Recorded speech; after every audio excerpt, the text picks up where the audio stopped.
नमस्कार, स्वाभिमानी TV news चॅनलच्या बातमीपत्रात आपलं स्वागत। राष्ट्रवादी शिवसेना शहर विकास आघाडीतर्फे स्वीकृत नगरसेवकपदी गणेश जाधव यांची निवड झाल्याने कार्यकर्त्यांनी केला जल्लोष। राष्ट्रवादी शिवसेना शहर विकास आघाडीतर्फे स्वीकृत नगरसेवक पदावर गणेश जाधव यांची निवड झाल्याने कार्यकर्त्यांमध्ये उत्साहाचे वातावरण निर्माण झाले। या निवडीचा आनंद व्यक्त करत कार्यकर्त्यांनी फटाके फोडून गुलाल उधळून जल्लोष साजरा केला। दरम्यान यावेळी कार्यकर्त्यांनी गणेश जाधव यांचे पुष्पहार घालून स्वागत केले, तसेच घोषणाबाजी करत आनंद व्यक्त केला। परिसरात उत्सवाचे वातावरण देखील पाहायला मिळाले। गणेश जाधव यांनी यावेळी बोलताना माझ्यावर दाखवलेल्या विश्वासाबद्दल मी सर्वांचे आभार मानतो।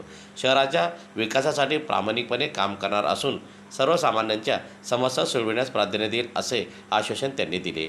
दरम्यान या प्रसंगी आघाडीचे पदाधिकारी, कार्यकर्ते आणि नागरिक मोठ्या संख्येने या जल्लोषात सहभागी झाले होते।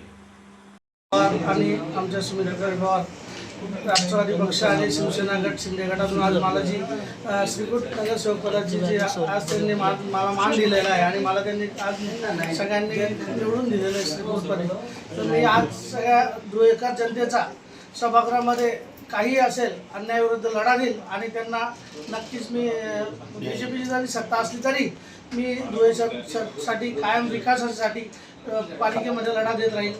जय जय महाराष्ट्र। जे आमचे मुस्लिम संघटनेचे नगरसेवक 8 आणि शिवसेना गटाचे 5 अशा शहर विकास आघाडीतर्फे आज मला स्वीकृत सदस्यपद निवडून दिले, तरी मी त्यांचा आभारी आहे।